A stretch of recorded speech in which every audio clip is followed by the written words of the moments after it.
तुम्हाला माहिती आहे का, फक्त भक्ती आणि श्रद्धा या दोघांच्या जोरावर एक व्यक्ती वर्षाला 100 कोटींहून अधिकचा धंदा कसा करतोय? होय, आकडा पूर्णपणे सत्य आहे. आपल्या देशात हजारो मंदिरं आहेत, रोज लाखो लोक दर्शनासाठी जातात, पण नोकरी, वेळेची कमतरता किंवा प्रवासाच्या अडचणीमुळे अनेकांना मंदिरात जाणं शक्य होत नाही. दर्शन घ्यायची इच्छा असूनही ते घरीच राहतात. बँगलोरच्या प्रशांत नावाच्या व्यक्तीने हीच अडचण ओळखली आणि त्याला एका बिझनेस आयडियामध्ये बदलून टाकलं. त्यांनी अनेक मंदिरांमध्ये डिजिटल सेटअप आणि कॅमेरे लावले आणि बनवला एक खास ॲप ज्याचं नाव आहे श्रीमंदिर.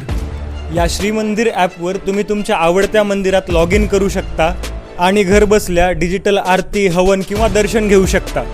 अगदी देवाला प्रसाद चढवण्यापर्यंतच्या सेवा तुम्ही एका क्लिकवर मिळू शकता. भक्ती, आस्था आणि तंत्रज्ञानाचा हा सांगड फक्त दर्शनासाठीच नव्हे तर कमाईसाठी सुद्धा एक मोठा मार्ग ठरला. या डिजिटल संकल्पनेमुळे आज श्रीमंदिर ॲपचा वार्षिक टर्नओव्हर आहे ₹100 कोटींपेक्षाही जास्त. हा भक्ती, श्रद्धा किंवा आस्थेचा बिझनेस बरोबर आहे की नाही कमेंटमध्ये सांगायला विसरू नका आणि व्हिडिओ आवडल्यास लाईक आणि चॅनलला सबस्क्राईब करूनच पुढे जा.